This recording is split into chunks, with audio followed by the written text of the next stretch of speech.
महाराजाओं के समय के महलों की इमारतें हैं जो कभी शान से खड़ी रहती थीं, लेकिन आज सहम कर रह रही है कि हमें बचा लीजिए।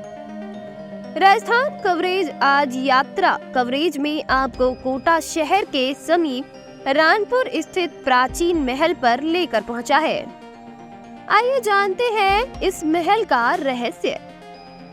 स्थानीय लोगों से मिली जानकारी के अनुसार बूंदी में मीणों को हराकर हाड़ाओं ने अपना शासन स्थापित किया। उस समय चंबल के किनारे अकेलगढ़ दौलतगंज में भीलों का शासन था। कोटा के समीप खींची शासकों के गढ़ के अवशेष देखे जा सकते हैं। रानपुर में कई इमारतों के अवशेष खींची शासकों के खंडरों के रूप में आज भी मौजूद है। रानपुर बंधा धर्मपुरा में एक विशाल तालाब स्थित है। इसको 978 ईस्वी में यहाँ के शासक रणवीर सिंह खींची ने बनवाया था। ये 10वीं शताब्दी का तालाब है और इसके जो खंडहर दिखाई दे रहे हैं वे 12वीं से लेकर 15वीं शताब्दी के बीच के माने जाते हैं, जिसका समय पर जीर्णोद्धार नहीं होने से खंडहर हो गए हैं। 17वीं शताब्दी में जब कोटा एक अलग राज्य के रूप में अस्तित्व में आया, तब खींची क्षत्रिय यहाँ से पलायन कर गए। परंतु रानपुर के खंडहर बताते हैं कि ये गांव काफी प्राचीन है। यहाँ के खींची शासक रणवीर सिंह का नाम कोटा राज्य के लैंड रिकॉर्ड में भी मौजूद होना बताते हैं।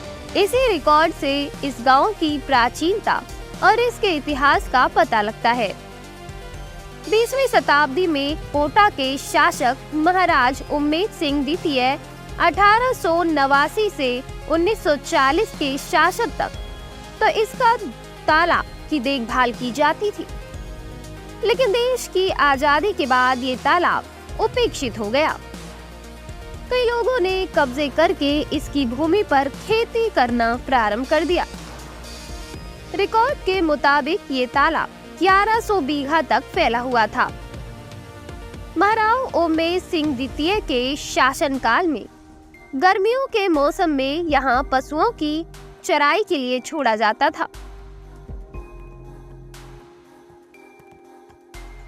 उधर लोगों का कहना है कि यहाँ पर एक सुरंग हुआ करती थी जो अब बंद हो चुकी है। महारानी एवं महाराज सुरंग में होते हुए इस बादल महल में आते थे और यहाँ के सौंदर्य का रानियों के साथ लुत्फ उठाते थे। कोटा शहर के दक्षिण के वार्ड नंबर 9 में यह तालाब के किनारे महल आता है, जो अब पूरी तरह से जर्जर हालात में नजर आ रहा है। यहाँ पर काफी संख्या में प्राचीन मंदिर भी हैं।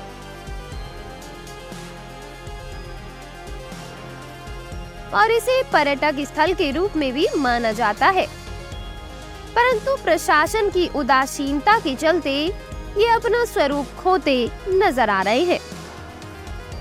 यहाँ पर जो महल की देखरेख में लगे हुए प्यारे चंद सामरिया महल के सेवक सालों से इस जगह रहकर मंदिर में पूजा पाठ करते आए हैं।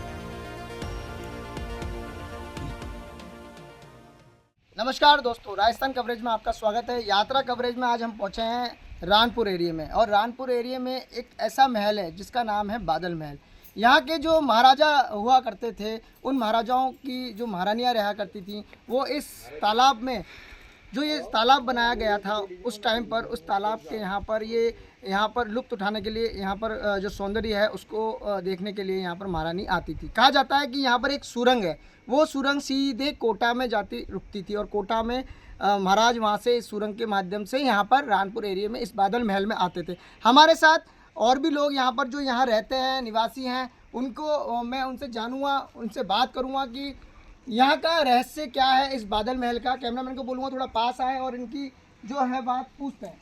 बादल महल इस राजस्थान के अंदर ऐसा महल कहाँ भी नहीं था। सुरंग वाला कोटा शहर से बुजुर्गों से और रानपुर में हजारों की संख्या के तादाद बुजुर्गों से पूछ सकते हो।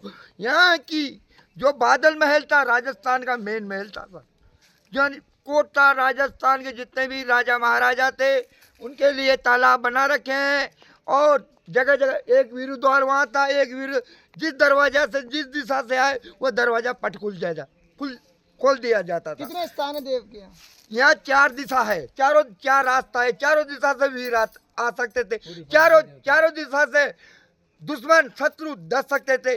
इस ऐसी सोच विचार करके राजमाता चावड़ ने उसके आदेश से राजपूतों ने एक साथ मिलकर इसका नाम दिया बादल महल। हजारों साल पुराना है और यहाँ राजा महाराजा शिकार करने के लिए आते थे।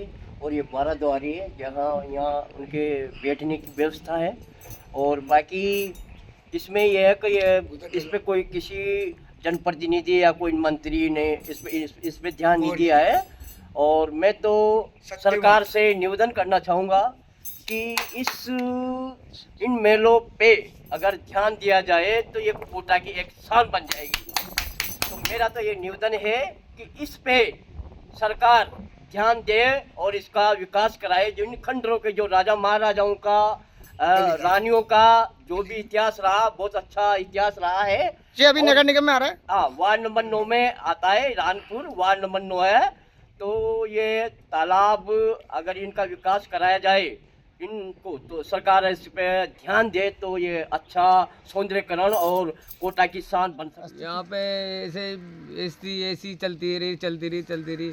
अब नगर निगम आ गई, अब कोई ध्यान ही नहीं दे रहे। सुरंग है थी यहाँ? सुरंग है कोटा से, यहाँ से सुरंग जारी। तो अभी भी चालू है सुरंग? सुरंग चालू है, बंद करी गई है वो। बंद करी गई है? हाँ, वो बंद करी गई है। तो वो कहाँ से कहाँ जाती थी? वो कोटा जाती थी, कोटागढ़ में जाती थी। तो कहीं ना कहीं इनका कहना है कि जो ये बादल महल इन्होंने नाम बताया है कि आप देख सकते हैं किस जर्जर हालत में पड़ा हुआ है। आप देख सकते हैं यहाँ पर जो पुराने जो टाइम पर जो महलों में पत्थर लगा करते थे वो पत्थर भी किस तरह से टूटे हुए पड़े हैं।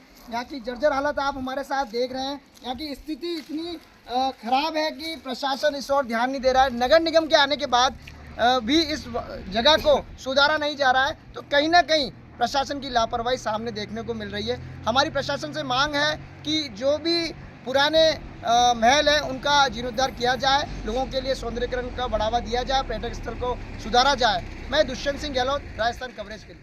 दिन भर की सारी अपडेट्स के लिए सब्सक्राइब करें राजस्थान कवरेज को और बेल आइकन दबाना ना भूलें ताकि आप रहे अपडेटेड हमेशा।